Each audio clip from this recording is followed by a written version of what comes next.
तो दोस्तों स्वागत है आपका हमारे चैनल स्टडी विद गौरव पे। ये हमारा नया चैनल है यूट्यूब का और ये जो मैं वीडियो रिकॉर्ड कर रहा हूँ ये इस चैनल का पहला वीडियो रहेगा जीएसजी के अर्धशतक श्रृंखला के नाम से। तो दोस्तों उम्मीद आपसे ज़रूर करेंगे कि इसको हमारे चैनल को सब्सक्राइब ज़रूर कर लीजिएगा और हमारे वीडियो को लाइक ज़रूर करिएगा, अपने दोस्तों तक पहुँचाइएगा। जो ये हमारा जीएसजीके का जो हमारा ये 50 प्रश्नों का संकलन रहेगा वो हर क्षेत्र से इसमें प्रश्न उठाए गए हैं। जैसे प्राचीन भारत का इतिहास हो गया, मध्यकालीन इतिहास हो गया, ऋग्वैदिक है, बुद्ध और जैन धर्म, और उसके बाद में भूगोल और संविधान, और साथ ही साथ विज्ञान के प्रश्नों को भी इस श्रृंखला में लिया गया है। तो ये बहुत ही महत्वपूर्ण सीरीज़ होने वाली है आपकी प्रतियोगी परीक्षाओं के लिए। जैसे यूपी पुलिस कांस्टेबल आने वाला है आगे एग्ज़ाम, और जो भी उत्तर प्रदेश की प्रतियोगी परीक्षाओं में आवश्यक प्रश्न होते हैं जीएसजीके के, वो आपको इस श्रृंखला से ज़रूर देखने को मिलेंगे। तो दोस्तों पूरा वीडियो ज़रूर देखिएगा, हर प्रश्न को नोट कर लीजिएगा, कॉपी पेन उठा लीजिए और शुरुआत करते हैं पहले प्रश्न से। पहला प्रश्न हम लोगों से कह रहा है कि निम्नलिखित में से किस युग में तांबे का पहली बार उपयोग किया गया था। बात आई है तांबे की, तो समय हम लोगों को याद करना है नवपाषाण काल जो था उसके बाद में ही ताम्रपाषाण युग की शुरुआत हुई थी। इस युग में क्या हुआ था कि मनुष्य ने पत्थर के औजारों के साथ साथ तांबे के औजारों का भी उपयोग करना शुरू कर दिया था, इसीलिए इसको ताम्रपाषाण काल कहा गया था। तो इसका आंसर क्या हो जाएगा? बी आंसर हो जाएगा। कौन सा? ताम्रपाषाण काल हो जाएगा। ठीक है, ताम्रपाषाण काल। अगले प्रश्न की ओर चलते हैं। अगला प्रश्न हमसे कह रहा है हड़प्पा काल का इनमें से कौन सा नगर 3 भागों में विभाजित था। हड़प्पा काल के जितने भी नगर इसमें दिए गए हैं सब परीक्षा की दृष्टि से बहुत ही महत्वपूर्ण है और सबका कुछ न कुछ इतिहास जरूर है। हर जगह से हड़प्पाकालीन प्रमाण जरूर प्राप्त हुए हैं। हड़प्पा काल की खोज किसने की थी? हड़प्पा सभ्यता की खोज दयाराम साहनी ने की थी। तो चारों विकल्प को देखिएगा। लोथल, यहाँ से क्या प्राप्त हुआ था? गोदीवाड़ा बंदरगाह, गुजरात में पड़ता है लोथल। मोहनजोदड़ो, इसको क्या बोला जाता है? मृतकों का टीला। कालीबंगा जो कि राजस्थान में है। ठीक है, अब बात आती है धौलावीरा की। ये धौलावीरा ही वह नगर है जो हड़प्पा काल का नगर है और ये 3 भागों में विभाजित था। 3 भागों में ये गुजरात के कच्छ के रण में विभाजित था, और कच्छ के रण में कहाँ पर? मध्य में जो एक द्वीप है खादिर द्वीप, वहाँ पर ये स्थित है धौलावीरा। तो चलिए शुरुआत करते हैं, चलिए प्रश्न देखते हैं। तीसरा, हड़प्पा संस्कृति की मोहर और टेराकोटा कला पर निम्न में से कौन से जानवर को दर्शाया नहीं गया था। जब भी बात आती है टेराकोटा की तो हमें क्या याद करना है? जब बात आएगी टेराकोटा की तो हमें याद करना है गोरखपुर। उत्तर प्रदेश का गोरखपुर जो कि टेराकोटा के लिए प्रसिद्ध है। तो अब यहाँ पर देख लेते हैं हड़प्पा संस्कृति की मोहर और टेराकोटा कला पर निम्न में से किस जानवर को दर्शाया नहीं गया था। अच्छा, किस जानवर को दर्शाया गया था तो देख लेते हैं। बाघ को दर्शाया गया था, गैंडा को दर्शाया गया था और हाथी को दर्शाया गया था। इसमें गाय को नहीं दर्शाया गया था दोस्तों। किसको? गाय को नहीं दर्शाया गया था। हालांकि बाद में ऋग्वैदिक काल में गाय को क्या बोला जाता था? अघन्या। क्या बोला जाता था? अघन्या। ठीक है, और जो मोहर होती थी आपको बता दें, जो हड़प्पा काल में जो मोहरें होती थीं वो वर्गाकार होती थीं, त्रिकोणीय होती थीं और आयताकार होती थी। मुद्रा लेख जो लिखा जाता था हड़प्पा काल में वो दाईं से बाईं ओर लिखा जाता था। कहाँ से? दाईं से बाईं ओर लिखा जाता था। ये बात आप जरूर ध्यान रखिएगा। तो इसका आंसर क्या हो जाएगा? गाय। इसमें बाघ और गैंडा और हाथी, इन तीनों की जो ये तीनों जानवर थे इनको मोहरों पर दर्शाया गया था। चलिए देखते हैं अगला प्रश्न। ज़्यादा समय नहीं लेंगे प्रश्नों पर क्योंकि ये पहला वीडियो है और ज़्यादा लंबा इसे खींचेंगे नहीं। तो ये इन प्रश्नों को नोट जरूर आप करिएगा, बहुत ही महत्वपूर्ण साबित होने वाले हैं ये आपकी सभी प्रतियोगी परीक्षाओं के लिए। तो प्रश्न है ऋग्वेद में निम्नलिखित में से किस देवता की सर्वाधिक महत्ता का वर्णन किया गया। तो ऋग्वेद में 250 ऋचाएँ जो लिखी गई हैं वो इंद्र के लिए लिखी गई हैं और 200 ऋचाएँ जो हैं वो अग्नि के लिए लिखी गई हैं। किसके लिए? अग्नि के लिए। तो अब इसमें कौन सा आंसर हो जाएगा? इंद्र। तो जो सर्वाधिक महत्ता थी जिस देवता की वो देवता थे इंद्र। तो चलिए आगे देखते हैं। 5वां प्रश्न, सत्यमेव जयते महावाक्य कहाँ से लिया गया है। सत्यमेव जयते, ये वही सत्यमेव जयते है जो अशोक स्तंभ जिसमें 4 सिंह बने हुए हैं उसमें नीचे की तरफ लिखा हुआ है सत्यमेव जयते। तो जब सत्यमेव जयते की बात आएगी तो हमें सीधा चलना होगा मुंडकोपनिषद के पास। मुंडकोपनिषद में उद्धृत है सत्यमेव जयते, जो कि मुंडकोपनिषद से ही लिया गया है। ये बात आप जरूर ध्यान रखिएगा, बहुत ही महत्वपूर्ण प्रश्न है ये प्राचीन इतिहास से जरूर आपको देखने को मिल जाते हैं परीक्षा में, और वहाँ पर ये दिक्कत का सामना करवाते हैं। देखते हैं अगला प्रश्न। सर्वाधिक प्राचीन पुराण कौन सा है? जब हम पुराणों की बात करते हैं तो कुल कितने पुराण हैं? हमारे पास कुल 18 पुराण हैं। माफ़ करिएगा, हमारे पास कुल कितने पुराण हैं? 18 पुराण हैं। और 18 पुराणों को ये संकलित किसने किया है? 18 पुराणों को संकलित जो किया है वो महर्षि वेदव्यास ने किया है। हमारे पास 5 मुख्य पुराण हैं, जो कि है मत्स्य पुराण, वायु पुराण, विष्णु पुराण, ब्रह्म पुराण, और इनमें से भागवत पुराण सबसे पुराना पुराण माना गया है, सबसे प्रमुख पुराण माना गया है। माफ़ करिएगा, तो सर्वाधिक प्राचीन पुराण कौन सा इसमें से होगा? मत्स्य पुराण। जब हम देखेंगे तो इसमें मत्स्य पुराण जो रहेगा वो आपका सबसे प्राचीन पुराण रहेगा, ये बात आप याद रखिएगा। चलिए चलते हैं अगले प्रश्न की तरफ। 7वां प्रश्न हमसे कहने की कोशिश कर रहा है निम्नलिखित में से कौन सा ज्ञान के सिद्धांत पर बल देता है? तो ज्ञान के सिद्धांत पर कौन बल देता है? आप लोगों को पता होगा, ज्ञान के सिद्धांत पर बल देता है उपनिषद। कौन देता है? उपनिषद जो है वो ज्ञान के सिद्धांत पर। पहला वीडियो है तो कुछ दिक्कतें देखने को जरूर आपको मिल रही होंगी, खैर इनको नज़रअंदाज कर दीजिएगा, आगे से ये दिक्कतें आपको देखने को नहीं मिलेंगी। तो उपनिषद जो है वो ज्ञान के सिद्धांत पर बल देता है, याद कर लीजिएगा इसे। अगला प्रश्न देखते हैं। शतपथ ब्राह्मण और तैत्तिरीय ब्राह्मण डैश डैश डैश के मूल पाठ हैं। तो शतपथ ब्राह्मण, शतपथ और तैत्तिरीय, ठीक है, ये जो हैं ये यजुर्वेद के मूल पाठ हैं। किसके? यजुर्वेद के। और बात करें अगर अथर्ववेद की, तो अथर्ववेद के हैं गोपथ ब्राह्मण। और जो ऋग्वेद की अगर बात करेंगे तो ऋग्वेद में है ऐतरेय ब्राह्मण। कौन सा? ऐतरेय ब्राह्मण, ठीक है। तो यजुर्वेद में भी 2 भाग हैं यजुर्वेद के, एक है शुक्ल यजुर्वेद और एक है, नंबर 1 है शुक्ल यजुर्वेद और दूसरा है कृष्ण यजुर्वेद, ठीक है। तो ये शुक्ल यजुर्वेद में आता है शतपथ ब्राह्मण और तैत्तिरीय ब्राह्मण। चलते हैं अगला प्रश्न देखते हैं। राजा बिंबिसार के दरबार में उस प्रसिद्ध चिकित्सक का क्या नाम है जो भगवान बुद्ध के निजी चिकित्सक थे? भगवान बुद्ध के पास भेजा भी था बिंबिसार ने, और इनको चंडप्रद्योत के पास भी भेजा था, जो कि उज्जैन के शासक थे चंडप्रद्योत, उनके पास भी भेजा गया था। तो किसको भेजा गया था? जीवक को भेजा गया था। किसको भेजा गया था? जीवक। याद रखिएगा, ये बौद्धकालीन चिकित्सक थे, बहुत ही महान चिकित्सक थे। बुद्ध के उपचार के लिए इनको भेजा गया था। बुद्ध का स्वास्थ्य खराब हुआ था तो बिंबिसार ने बुद्ध के पास जीवक को भेजा था। किसको भेजा था? जीवक को भेजा था। अगला प्रश्न हम लोग देखते हैं, 10वां प्रश्न रहेगा। गौतम बुद्ध को ज्ञान किस नदी के तट पर प्राप्त हुआ था? तो गौतम बुद्ध को ज्ञान किस नदी के तट पर प्राप्त हुआ था? ज्ञान की जब बात आती है तो निरंजना नदी याद आती हैं। इनको फल्गु नदी भी कहा जाता है, ठीक है, फल्गु नदी भी कहा जाता है, याद रखिएगा। अगला प्रश्न देखते हैं। अगला प्रश्न है, निम्नलिखित में से किस स्थान पर बौद्ध संगीत का आयोजन किया गया था? तो कश्मीर में भी किया गया था, राजगीर में भी किया गया था, पाटलिपुत्र में भी किया गया था। तो या तो यहाँ पर ये लिख दें कि निम्नलिखित में से किस स्थान पर बौद्ध संगीत का आयोजन नहीं किया गया था, तो आंसर हो जाएगा गया, ठीक है। गया में कोई भी बौद्ध संगीति नहीं हुई थी।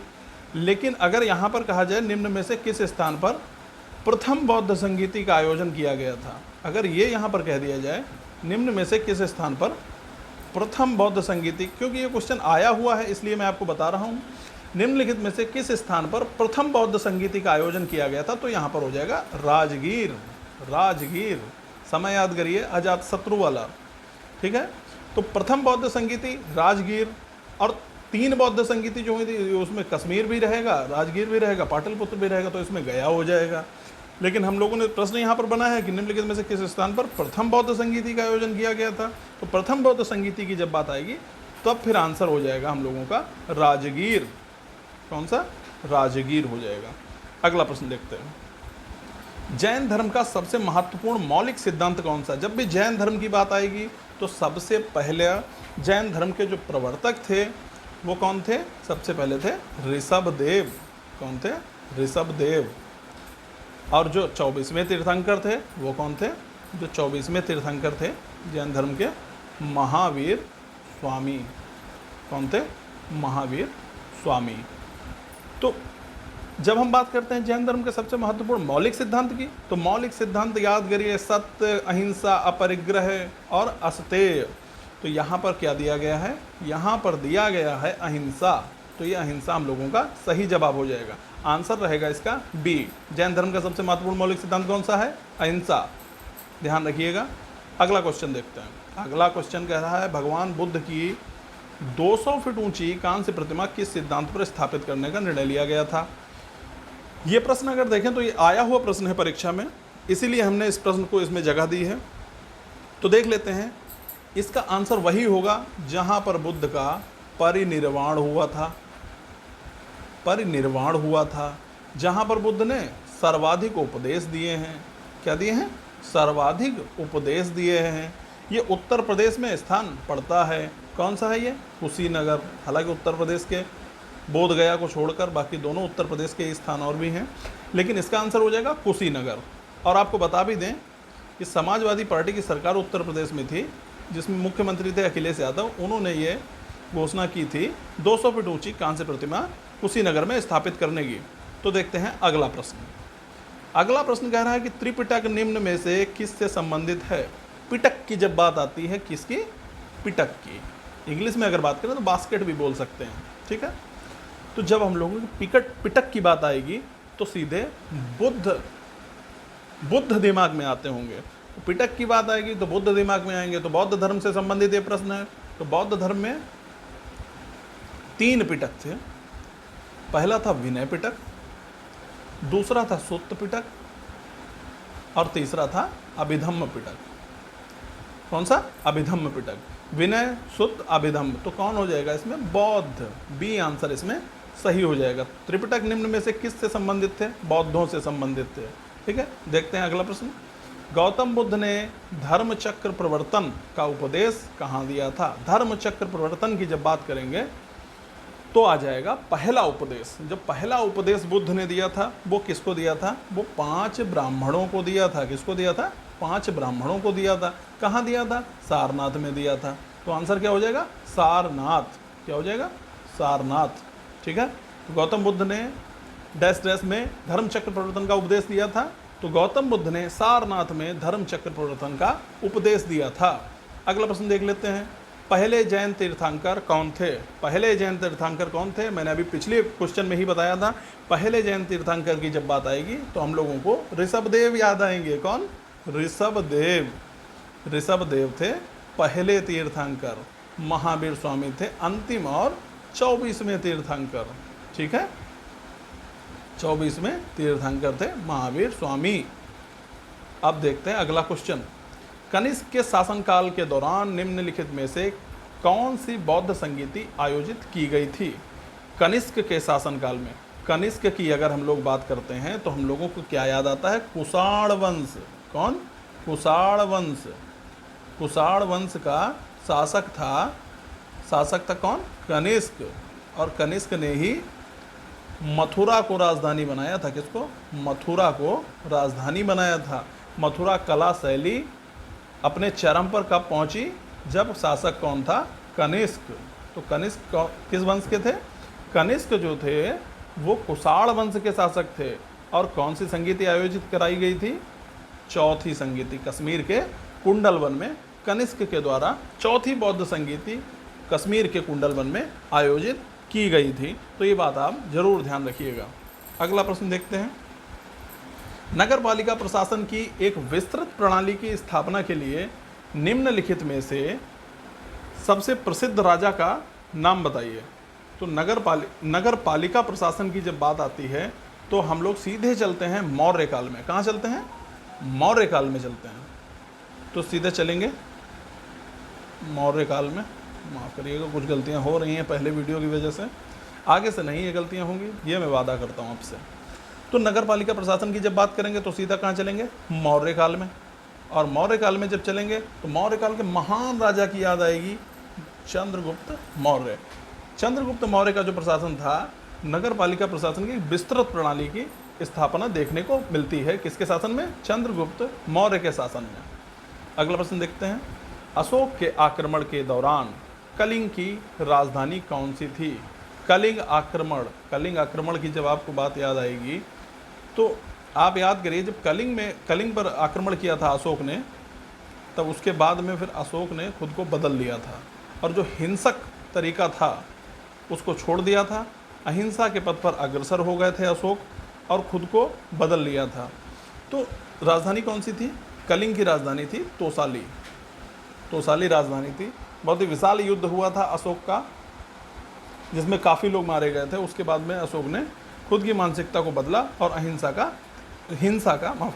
का त्याग कर दिया। तो कलिंग की राजधानी क्या थी? तोसली कलिंग की राजधानी थी, ध्यान रखिएगा।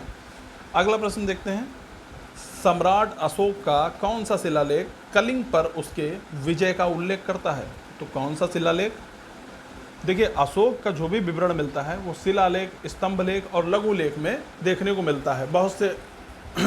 बहुत से लेखों में अशोक का नाम देवानाम प्रियदर्शी और किसी अभिलेख में अशोक लिखा हुआ मिल जाएगा। तो जो अशोक का सबसे बड़ा लेख है, सबसे बड़ा शिलालेख है, वो है 13वां शिलालेख। उसी पर कलिंग विजय का उल्लेख मिलता है। तो कौन सा शिलालेख हो जाएगा? 13वां शिलालेख हो जाएगा। 13वां शिलालेख। सबसे बड़े शिलालेख की जब बात करेंगे तब भी 13वां शिलालेख ही सही होगा। ठीक है, अगले प्रश्न की तरफ चलते हैं।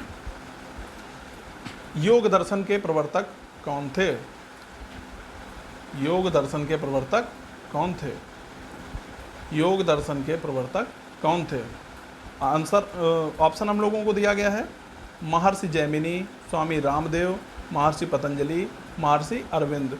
आप लोगों के मन में जरूर आया होगा स्वामी रामदेव, हालांकि स्वामी रामदेव नहीं होंगे, लेकिन योग दर्शन की जो बात आएगी तो वो होंगे पतंजलि, महर्षि पतंजलि। महर्षि पतंजलि के बारे में आपको बताएं तो महर्षि पतंजलि किसके दरबार में थे? महर्षि पतंजलि जो थे वो पुष्यमित्र शुंग के दरबार में थे। पुष्यमित्र शुंग के दरबार में थे। इन्होंने महाभाष्य भी लिखा है, महाभाष्य पर टीका लिखा है और योग दर्शन के प्रवर्तक भी माने जाते हैं महर्षि पतंजलि। आप लोगों को पता भी होगा। अगला प्रश्न देखते हैं। प्राचीन भारत के महान व्याकरणविद पतंजलि किसके समकालीन थे? अभी पहले ही बताया किसके समकालीन थे, बताने की ज़रूरत नहीं, आप लोगों को पता चल गया होगा। पुष्यमित्र शुंग। कौन? पुष्यमित्र शुंग। ठीक है, ये शुंग वंश के थे पुष्यमित्र शुंग, ये ध्यान रखिएगा आप लोग। अगला प्रश्न देखते हैं।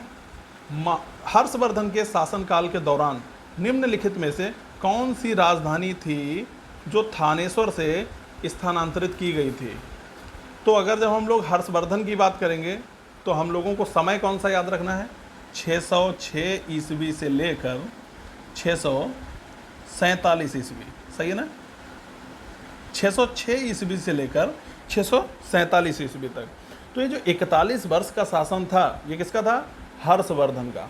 ये हर्षवर्धन के शासन, ये हर्षवर्धन जब शासक था तो ये लोग थानेश्वर के, इन लोगों का शासन कहाँ पर था?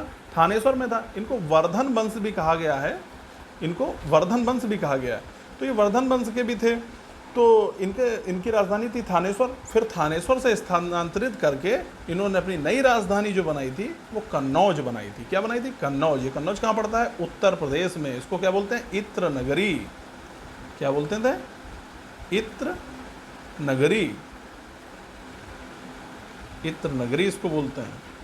उत्तर प्रदेश में पड़ता है कन्नौज। अगला प्रश्न देखते हैं। निम्नलिखित में से किस शासक के दरबारी कवि हरिसेन थे? अब हरिसेन ने कुछ अभिलेख भी लिखे हैं जिसमें कि अशोक के समय का भी पता चलता है। तो किसके दरबारी कवि थे?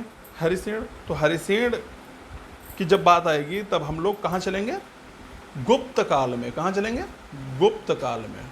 तो गुप्त काल में चलेंगे, तो गुप्त काल में किसके पास चलेंगे? समुद्र गुप्त के पास। कहाँ चलेंगे? समुद्र गुप्त के पास।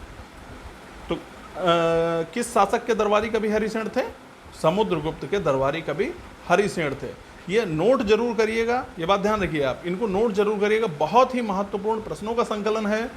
आपको इतिहास के हर पहलू से प्रश्न मिलेंगे, भूगोल के हर चैप्टर से प्रश्न आपको मिलेंगे। जिस जिस क्षेत्रों से सबसे ज़्यादा सवाल प्रतियोगी परीक्षाओं में पूछे जाते हैं वो प्रश्न आपको जरूर देखने को मिलेंगे। और एक बात और आपको बता दें, ये 50 प्रश्नों की श्रृंखला आपको प्रतिदिन मिलेगी। दैनिक रूप से ये 50 प्रश्नों की श्रृंखला हम यूट्यूब पर अपलोड किया करेंगे। बाकी आप लोग इनको शेयर किया करिए, सब्सक्राइब किया करिए और खूब सारा प्यार दीजिए वीडियो पर, जिससे हमें भी मोटिवेशन मिलता रहे और हम दिन प्रतिदिन लगातार आपको ये अर्धशतक श्रृंखला देते रहें। अगला प्रश्न देखते हैं। अगला प्रश्न है, विक्रम संवत कब प्रारंभ हुआ? आपने खूब सुना होगा विक्रम संवत, शक संवत। तो विक्रम संवत की जब बात करेंगे विक्रम संवत के जो प्रणेता माने जाते हैं वो कौन माने जाते हैं? विक्रम संवत के प्रणेता माने जाते हैं विक्रमादित्य। कौन? विक्रमादित्य। तो विक्रमादित्य की जब बात आती है तो हम लोगों को क्या याद आएगा? हम लोगों को याद आएगा 57 ईसा पूर्व। क्या? 57 ईसा पूर्व। तो विक्रम संवत कब प्रारंभ हुआ? 57 ईसा पूर्व में प्रारंभ हुआ। और शक संवत कब प्रारंभ हुआ था? अगर शक संवत की बात आए तो हम लोगों को याद आएंगे कनिष्क। कौन याद आएगा? कनिष्क। कनिष्क ने ही शक संवत की शुरुआत की थी। तो कनिष्क और शक ये याद रखिएगा। जब बात आएगी शक की तो हम लोग क्या करेंगे? तब हम लोग कर देंगे 78 ईस्वी। क्या कर देंगे? से 78 ईस्वी। 78 ईस्वी जब बात आएगी शक संवत की। और अगर परीक्षा में पूछ दिया जाए हिजरी संवत की शुरुआत कब हुई थी, तो हिजरी संवत की जो शुरुआत हुई थी वो 622 ईस्वी में हुई थी। कब हुई थी? 622 ईस्वी में हिजरी संवत की शुरुआत। प्रणेता कौन थे? मोहम्मद साहब थे। तो यहाँ पर प्रश्न में पूछा गया है विक्रम संवत कब प्रारंभ हुआ? तो विक्रम संवत के लिए सही जवाब हमारा हो जाएगा 57 ईसा पूर्व। क्या हो जाएगा? 57 ईसा पूर्व। महत्वपूर्ण प्रश्न है, ध्यान रखिएगा। मौर्य अर्थव्यवस्था मुख्य रूप से किस पर निर्भर थी? बहुत ही साधारण सा जवाब हो जाएगा, कृषि अर्थव्यवस्था पर निर्भर थी। अगला प्रश्न देखते हैं। प्रसिद्ध विरूपाक्ष मंदिर कहाँ स्थित है? कौन सा? प्रसिद्ध विरूपाक्ष मंदिर कहाँ स्थित है? तो विरूपाक्ष मंदिर कहाँ स्थित है? ये हम्पी में स्थित है। कहाँ स्थित है? ये हम्पी में स्थित है। और हम्पी कहाँ स्थित है? हम्पी में स्थित है। और हम्पी कहाँ स्थित है? हम्पी ये तुंगभद्रा नदी के किनारे स्थित है। कहाँ? तुंगभद्रा नदी के किनारे स्थित है। इसको यूनेस्को ने, आपको बता दें, यूनेस्को ने इसको विश्व धरोहर सूची में भी शामिल किया है। और यह मंदिर जो है ये विक्रमादित्य द्वितीय की जो रानी लोका महादेवी थी उनके द्वारा बनवाया गया था। इसकी अगर कला शैली की बात करें तो ये कौन सी कला शैली पे बना हुआ है? द्रविड़ कला शैली पर। कौन सी? रुक जाइए, थोड़ा हटा दें इसको। ये जो था ये द्रविड़ कला शैली पर। कौन सी? द्रविड़ कला शैली। ठीक है, इसको ध्यान रखिएगा। ये कहाँ है? हम्पी में। तो प्रसिद्ध विरूपाक्ष मंदिर कहाँ स्थित है? हम्पी। ठीक है, ये कहाँ पड़ता है? हम्पी कहाँ पड़ता है? कर्नाटक में। कर्नाटक में तुंगभद्रा नदी के किनारे। अगला प्रश्न देखते हैं। मथुरा कला स्कूल कब अपने शिखर पर पहुंचा? तो मथुरा कला की जब बात आएगी, हमने आपको अभी पहले ही बताया था, तब कुषाण वंश। कौन? कुषाण वंश याद आएंगे। तो कुषाण वंश में कौन? कनिष्क के शासन में मथुरा कला अपने शिखर पर थी। किसके में? कुषाण काल आ जाएगा। शक संवत की बात आएगी तब कुषाण, कनिष्क। ठीक है, याद रखिएगा। अगला प्रश्न। मेगस्थनीज जिसने भारत के बारे में प्रसिद्ध ग्रंथ इंडिका लिखी है। इंडिका के बारे में आपको बताएं, ये इंडिका मिली कहीं नहीं है किसी को भी, लेकिन प्रमाण जो है वो इंडिका का ही दिया जाता है। तो मेगस्थनीज जिसने भारत के बारे में प्रसिद्ध ग्रंथ इंडिका लिखी है वह मूल रूप से किस देश का था? वो यूनान का था। कहाँ का था? यूनान का था। ठीक है, यूनान का था, तो यूनान को अंग्रेजी में क्या कहेंगे? ग्रीस। यूनान या ग्रीस। तो मेगास्थनीज जिसके द्वारा इंडिका लिखी गई थी, जिसमें भारत के बारे में इसने बहुत सारी चीज़ें लिखी थी, और ये कहाँ का था? ग्रीस का या यूनान का? यूनान। ठीक है, अगला प्रश्न देखते हैं। अगला प्रश्न कह रहा है कि प्रागैतिहासिक काल की चित्रकारी वाली प्रसिद्ध पंचमुखी गुफाएं निम्नलिखित में से किस जिले में स्थित हैं? तो पंचमुखी गुफाएं मिर्जापुर, वाराणसी, सोनभद्र, चंदौली। तो पंचमुखी गुफाओं की जब बात हुई है, पंचमुखी गुफाओं की जो बात हुई है, अब यहाँ पर आ जाएगा सोनभद्र। कौन आ जाएगा? सोनभद्र। सोनभद्र इसका सही जवाब हो जाएगा। तो प्रागैतिहासिक काल की चित्रकारी वाली प्रसिद्ध पंचमुखी गुफाएं निम्नलिखित में से किस जिले में स्थित हैं? इसका जवाब क्या होगा? सोनभद्र। जो कि सोनभद्र एक ऐसा जिला है जो कि 3 प्रदेशों को टच करता है। उत्तर प्रदेश के दक्षिण में स्थित है ये, तो ये मध्य प्रदेश को भी टच करता है, ये झारखंड को भी टच करता है, और ये बिहार को भी टच करता है। ठीक है, ये बात आप ध्यान रखिएगा। नालंदा। नालंदा प्रसिद्ध शिक्षण एवं मठ का एक केंद्र। नालंदा का नाम तो आप लोगों ने बहुत सुना होगा। नालंदा को नष्ट कर दिया गया था। तो नालंदा को कब नष्ट किया गया था? नालंदा को 600 ईस्वी में, 980 ईस्वी में, 1200 ईस्वी में, 1527 ईस्वी में। तो नालंदा को नष्ट किसने किया था? जो कुतुबुद्दीन ऐबक का जो सेनापति था। ऐबक का कौन था? सेनापति। क्या नाम था उसका? बख्तियार खिलजी। जो कुतुबुद्दीन ऐबक का सेनापति था, कौन था? बख्तियार खिलजी। उसने 1200 ईस्वी में, कब? 1200 ईस्वी में नालंदा को नष्ट कर दिया था।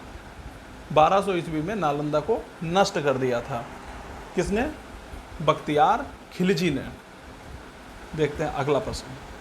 भारतीय संविधान में संघवाद निम्न में से किस क्षेत्र से लिया गया है? बात आती है संघवाद की। तो संघवाद की जब यूएसए से क्या लिया गया है? मूल अधिकार। क्या लिया गया? मूल अधिकार। और कनाडा से क्या लिया गया है? संघवाद। ठीक है, आंसर क्या हो जाएगा? कनाडा। भारतीय संविधान में संघवाद, यूनियन ऑफ स्टेट्स बोला गया है भारत को। ठीक है, यूनियन ऑफ स्टेट्स। तो इसमें संघवाद निम्न में से किस देश से लिया गया है? कनाडा। क्या आंसर हो जाएगा? कनाडा। तो इसका आंसर हो जाएगा कनाडा। अगला प्रश्न देखते हैं। 1946 की अंतरिम सरकार, इंटरिम गवर्नमेंट बनी थी 1946 में। 1946 जब आ ही गया है तो याद कर लीजिए cabinet mission. Cabinet mission Bharat कब आया? कैबिनेट मिशन भारत आया 1946 में। तो इसमें जो अंतरिम सरकार बनाई गई थी, उस सरकार में कार्यकारी परिषद के उपाध्यक्ष कौन थे? तो उपाध्यक्ष sir cloud Auchinleck, Pattabhi Sitaramayya, KM. Munshi या जवाहरलाल नेहरू। तो इसका आंसर हो जाएगा डी, जवाहरलाल नेहरू। और आपको बता दें, जो अंतरिम सरकार बनाई गई थी उसका गठन हुआ था 2 सितंबर 1946 को। कब हुआ था? 2 सितंबर 1946 को।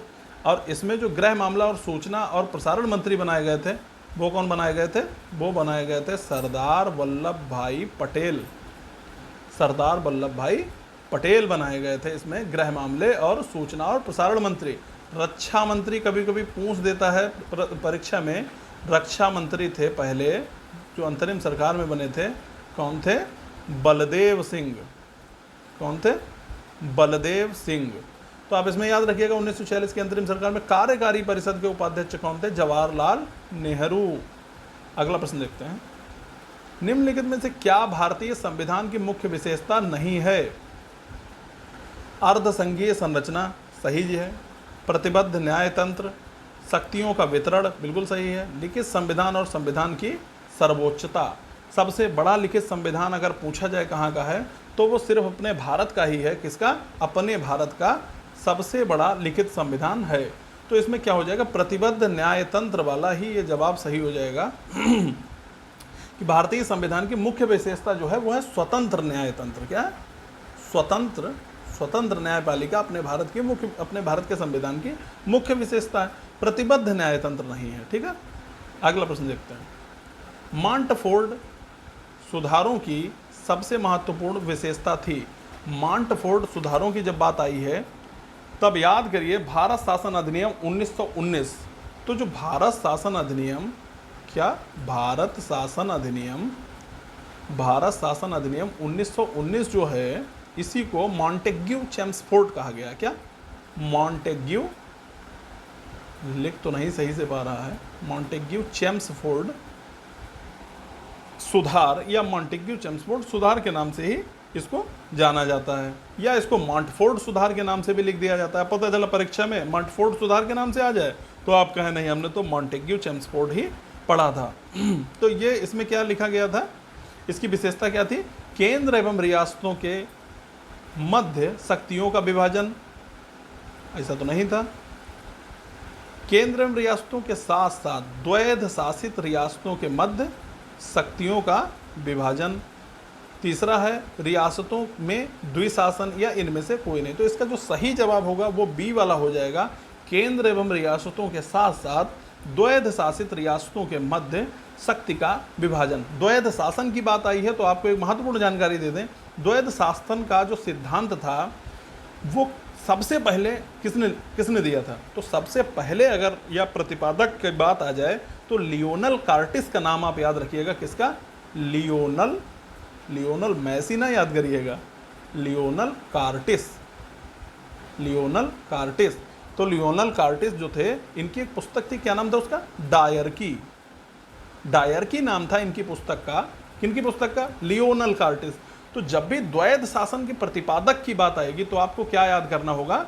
तब आपको याद करना होगा लियोनल कार्टिस को। लियोनल कार्टिस की कभी कभी पुस्तक पूछ बैठता है, तो लियोनल कार्टिस की कौन सी पुस्तक थी? डायरकी। कौन सी थी? डायरकी। तो डायरकी याद रखिएगा। अगला प्रश्न देखते हैं। भारतीय संविधान सभा में कुल कितनी महिलाएं थीं? कई बार पूछ दिया जाता है, तो ये याद रखिएगा 15 महिलाएं थीं। कितनी थी? 15 महिलाएं थीं। अगला प्रश्न देखते हैं। पृथ्वी की निम्न में से किस परत में, देखिए हमने आपसे कहा था हर क्षेत्र से प्रश्नों का संकलन इसमें किया गया है।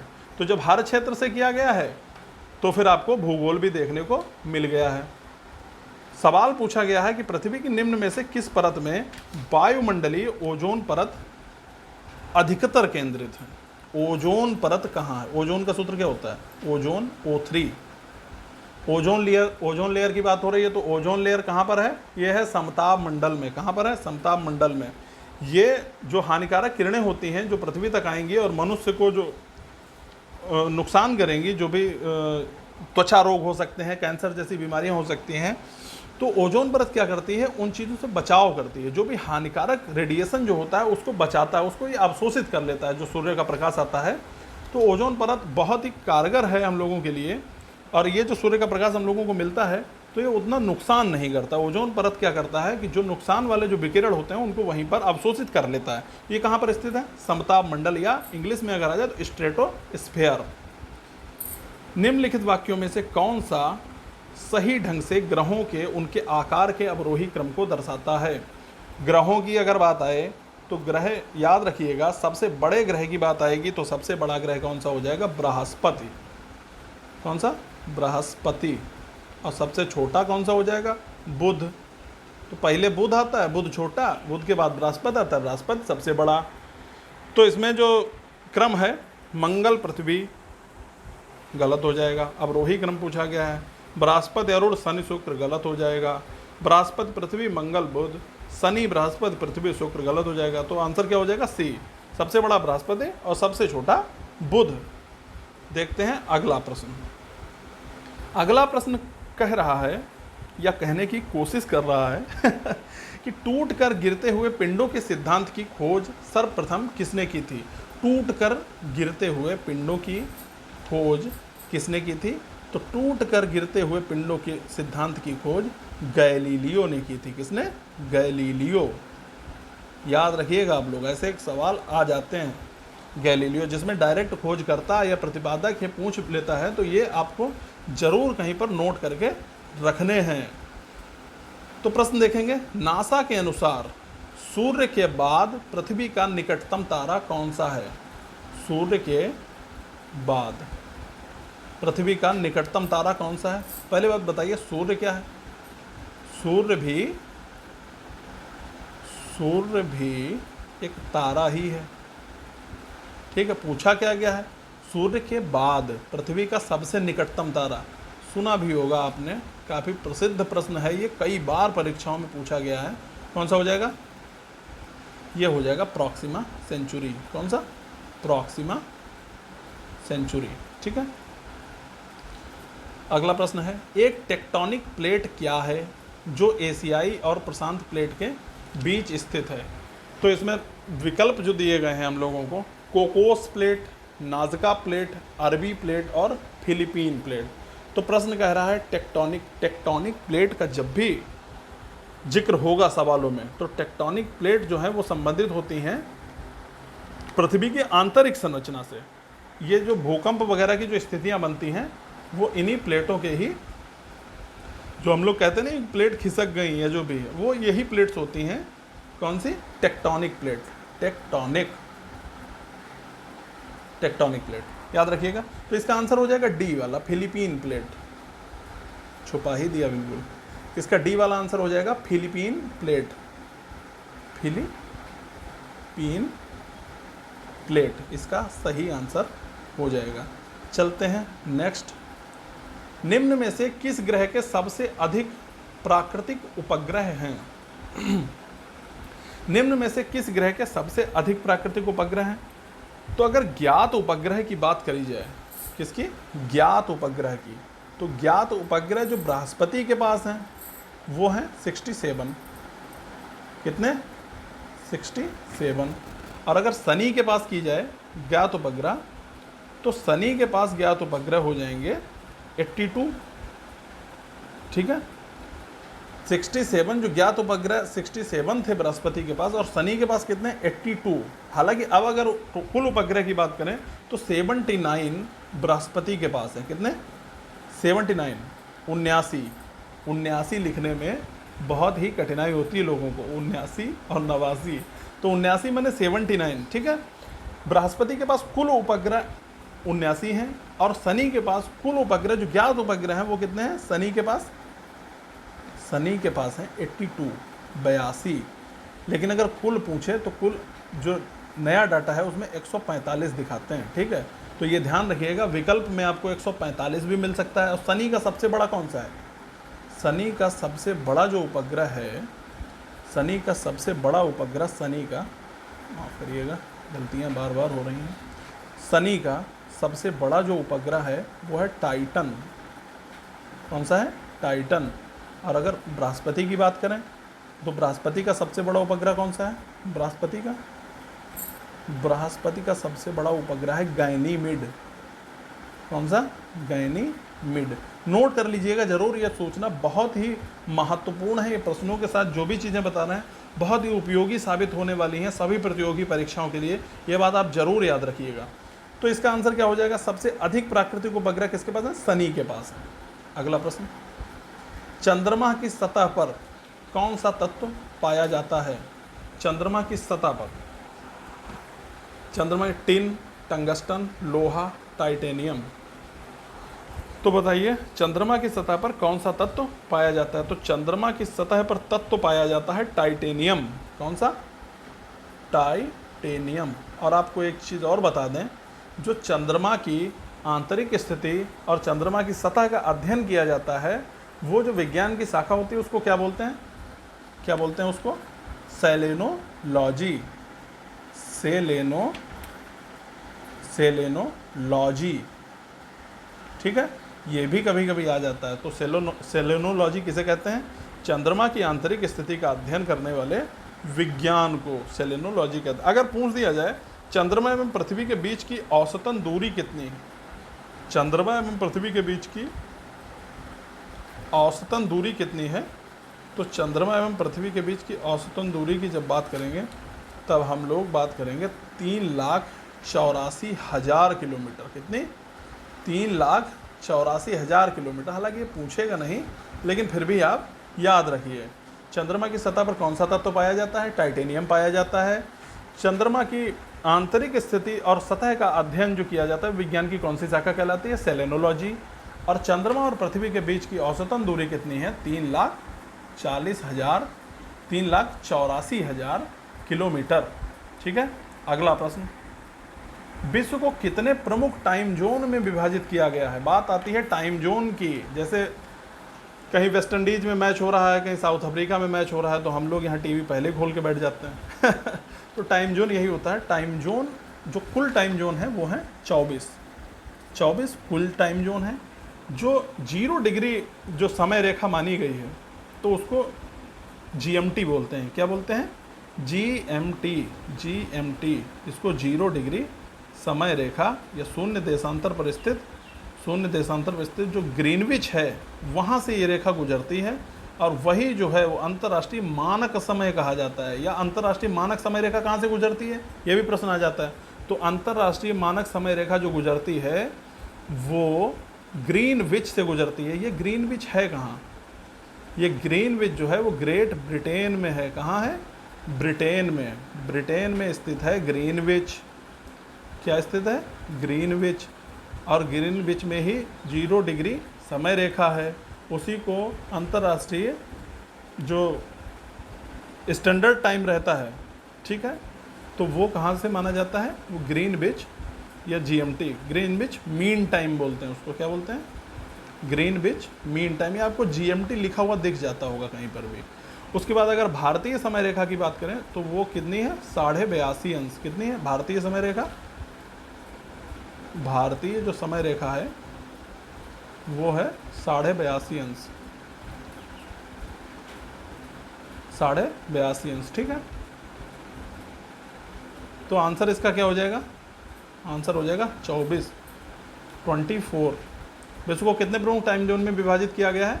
24 में। और जो भी नेक्स्ट टाइम जोन जो होगा, ठीक है, 24 में विभाजित किया गया है। और 1 घंटे के अंतराल के आधार पर इसको विभाजित किया जाता है। कितने? 1 घंटे के अंतराल के आधार पर। ठीक है।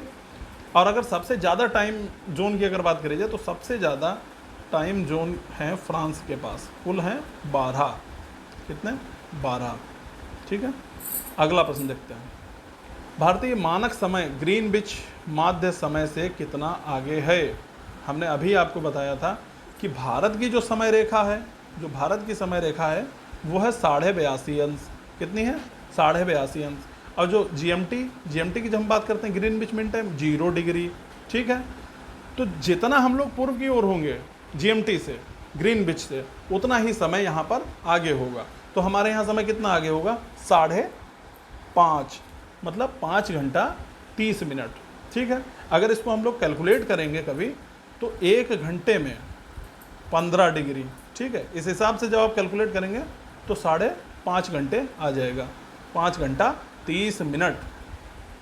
अब हम लोग आ गए हैं विज्ञान की तरफ। भौतिक विज्ञान की शुरुआत हो चुकी है। 45वां क्वेश्चन है। यहाँ पर आप देख लीजिए कि 5 प्रश्न आपको मिलेंगे जो कि विज्ञान से संबंधित होंगे और बहुत ही महत्वपूर्ण प्रश्न रहेंगे। विज्ञान जो कि आपको बहुत ही ज़्यादा देखने को मिलती है प्रतियोगी परीक्षाओं में, तो वो आपको यहाँ पर प्रश्न देखने को मिल जाएंगे। शुरुआत करते हैं 45वें प्रश्न की। पराध्वनिक गति का मापांकन किस इकाई से होता है? पराध्वनिक गति का मापांकन किस इकाई से होता है? मैक से होता है कि नॉट से होता है कि हर्ट्ज से होता है कि रिक्टर से होता है? रिक्टर से आपको याद होगा भूकंप। क्या? भूकंप। कितना रिक्टर स्केल पे था? 7.5 था, 5 था, 6.5 था, ये आप सुनते होंगे। हर्ट्ज आवृत्ति। ठीक है। नॉट किसका मात्रक है? नॉट मात्रक है चाल का। किसका? चाल का मात्रक है ये नॉट। नॉटिकल मील आपको याद आया होगा नेवी से, जो जहाज वगैरह का बताते हैं ना, नॉटिकल मील। तो ये नॉट काहे का हो गया? चाल का। हर्ट्ज हो गया फ्रीक्वेंसी आवृत्ति का। रिक्टर हो गया भूकंप का। बचा क्या? बचा आपका मैक। तो मैक ये आपका काहे का हो जाएगा? मैक आपका हो जाएगा पराध्वनिक गति का मापांकन। किसके द्वारा होता है? मैक के द्वारा होता है। अब आपका अगला प्रश्न है बार। बार किसकी इकाई है? तो बार ताप की इकाई है या तापक्रम की है? बिजली की है। बिजली और ताप ये सब इसका एम्पियर वोल्ट इनसे संबंधित रहेगा। यहाँ पर आपकी बात आ जाएगी वायुमंडलीय दाब। क्या? वायुमंडलीय दाब, ये बार इसकी इकाई है। माफ़ करिएगा, गलतियाँ लगातार हो रही हैं। तो ये हो गया कि बार किसकी इकाई है, बार वायुमंडलीय दाब की इकाई है। अगला प्रश्न देखते हैं। अगला प्रश्न है, निम्नलिखित में से कौन सी भौतिक राशि अन्य से भिन्न है? कार्य, गतिज ऊर्जा, बल, स्थितिज ऊर्जा। तो अगर हम लोग इसमें देखें, कार्य, गतिज ऊर्जा और स्थितिज ऊर्जा, ये तीनों जो हैं ये कौन सी राशि हैं? अदिश राशियाँ, ठीक है। और ये जो बल है ये है सदिश राशि। अदिश और सदिश क्या होता है? सदिश में परिमाण एवं दिशा दोनों ज्ञात होती हैं, इसमें सिर्फ परिमाण ज्ञात होता है, दिशा ज्ञात नहीं होती है। अगला प्रश्न देखते हैं।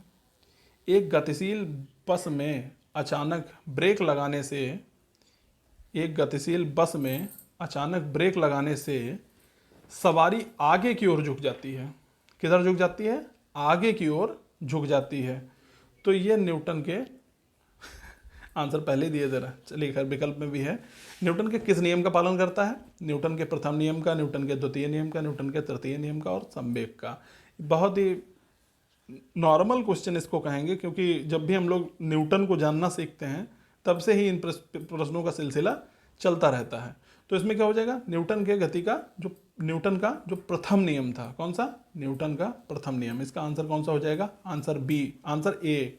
आंसर ए हो जाएगा, न्यूटन का प्रथम नियम। और इसको क्या बोलते हैं? इसको बोलते हैं जड़त्व का नियम। क्या बोलते हैं? जड़त्व का नियम। ये जड़त्व का नियम से भी कभी कभी पूछ देता है परीक्षा में, तो इसको ध्यान रखिएगा, नहीं तो गच्चा खा जाओ। चलिए देखते हैं 49वां क्वेश्चन। दूध का घनत्व मापने के लिए कौन सा उपकरण प्रयुक्त किया जाता है? Lactometer, hydrometer, hygrometer, barometer. तो जो लोग दूध का काम करते होंगे उन्हें तो पता होगा। तो इसमें क्या हो जाएगा? ए वाला, लैक्टोमीटर। अगर हम लोग बैरोमीटर की बात करें तो वायुमंडलीय दाब, और हाइड्रोमीटर, हाइग्रोमीटर आर्द्रता, ठीक है। तो लैक्टोमीटर दूध का घनत्व मापने के लिए प्रयोग किया जाता है। अंतिम प्रश्न इस श्रृंखला का, माचिस की डिब्बी की सतह से जब चमकीली तीली, माचिस की डिब्बी की सतह से जब माचिस की तीली टकराती है तो ऊर्जा का कौन सा रूप एक चमकीली लौह में प्रज्वलित होता है? माचिस जलाइए कि नहीं? माचिस, जब माचिस जलाते हैं तब उसमें एक चमकीली लौह निकलती है। कैसी? चमकीली।